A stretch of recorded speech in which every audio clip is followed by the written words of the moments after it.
Coach, how important is it for you guys to develop somebody beyond Alshon as a receiving threat? I don't know. If he catches 10 a game, that'd be fine with me.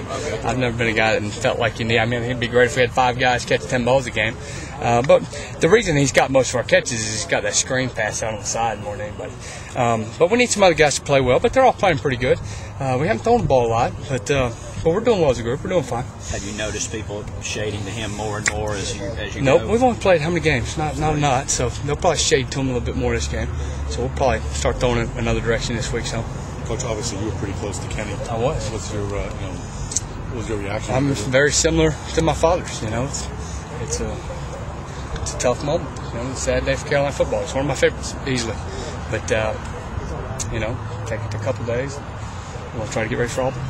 Can you kind of explain like what he meant to this program and this community? Yeah, he meant a lot. Football fans. And, you know, with trying to keep all of our focus as a team on Auburn, he was a special guy to me and meant a lot to this team. But we're doing all we can to get ready for Auburn. Really are.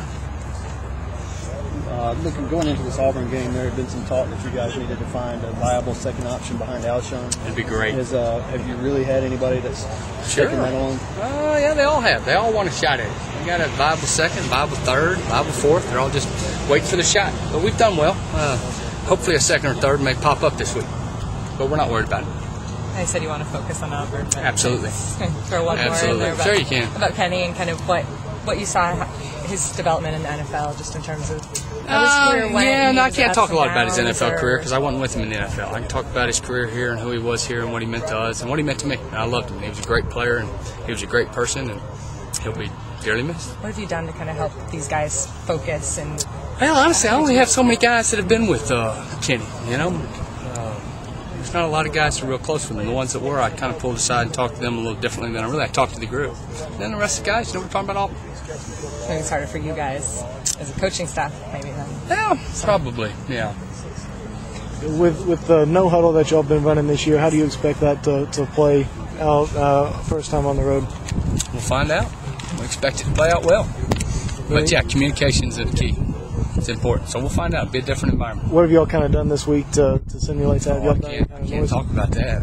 Yeah, we got loud noise and fans. And, no, we've done some things different to get ready for it. We know it's going to be loud. We expect it to be loud. And it's an SEC game, so we expect a great environment over there. Just in general, how tough is it for wide receivers to make that adjustment, to hear that communication? Not too hard. It's really not. You'd be surprised. We're more into hand signals and we kind of go play the game. So the noise doesn't really affect us as much as you might think. One of the big things they've been saying about Auburn's defense is that they do a very good job of disguising coverages. Yep. Can you just kind of talk about the importance of a second, third receiver, just to, in the event that you do need to check down?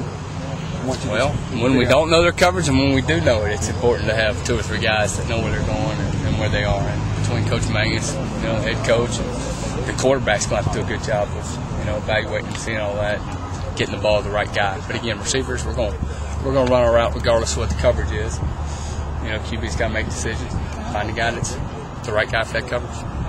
I saw Moore walk. The guy you're looking for, he's only got a couple catches already. Is that it? He only got 2 and 2 touchdowns? Only 3 or 4 catches. Is that right? Yeah. Well, shoot, we need to throw him more. Yeah, he's a good player. I like him.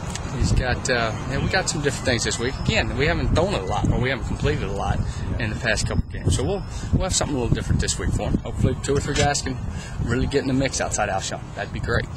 Would it be surprising to you to know that Alshon's got 19 catches, all your other wide receivers combined have 19? Yeah. And again, the majority of the ones he's caught are screens. He just happens to be that guy out there. So that's just how it's played out. Doesn't bother me a lot. How's Alshon compared to when Sidney was there? When Sidney was a sophomore? A true sophomore? Yeah, they're a little different. Yeah, they're a little different. I'm trying to think. That was my first year here. They're a little different players. Yeah, also Sidney redshirted year. Had the advantage. So. Yeah, it did help him a little bit in different ways, but it also helped Alshon to go play. They're different players. It's hard to compare them. It really is. But they have some similar things they do, and they actually have some things they do a little bit different.